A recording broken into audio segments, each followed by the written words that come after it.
नहेम्या अध्याय 1 हखल्याचा पुत्र नहेम्या याचा वृत्तांत। 20व्या वर्षी किस्लेव महिन्यात मी शूशन राजवाड्यात होतो। तेव्हा हनानी नावाचा माझा एक बांधव आणि इतर काही लोक यहुदातून आले। बंदिवासातून सुटलेल्यापैकी जे यहुदी शेष राहिले होते त्यांच्याविषयी व यरुशलेमेविषयी त्याचकडे मी पुसतपास केला।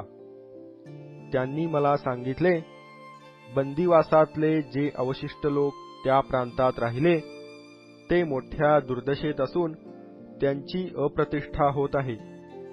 यरुशलेमेचा तटही पडला आहे व त्याच्या वेशी आग लावून जाळून टाकले आहेत। हे ऐकताच मी खाली बसून रडू लागलो आणि बरेच दिवसपर्यंत विलाप करीत राहिलो।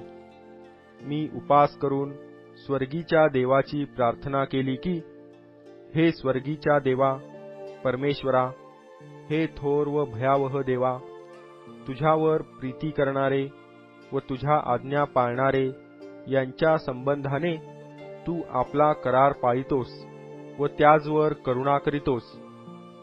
तुझे सेवक इस्रायल लोक यांच्यासाठी मी तुझा दास या समयी रात्रंदिवस प्रार्थना करीत आहे। ती कान देऊन ऐक व डोळे उघडून पहा। आम्ही इस्रायल लोकांनी तुझ्याविरुद्ध पातके केली आहेत, ती मी कबूल करीतो। मी व माझ्या बापाच्या घराण्याने पातक केले आहे।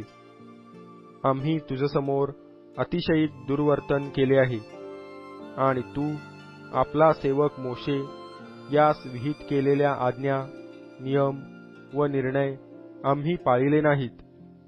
तू आपला सेवक मोशे यास जे सांगितले होते त्याचे स्मरण कर।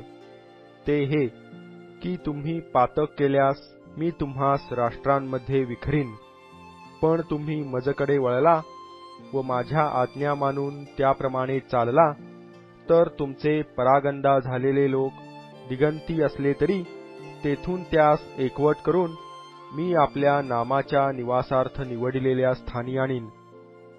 पहा, हे तुझे सेवक व तुझे लोक आहेत, त्यास तू आपल्या महासामर्थ्याने व प्रबल हस्ताने सोडविले आहे।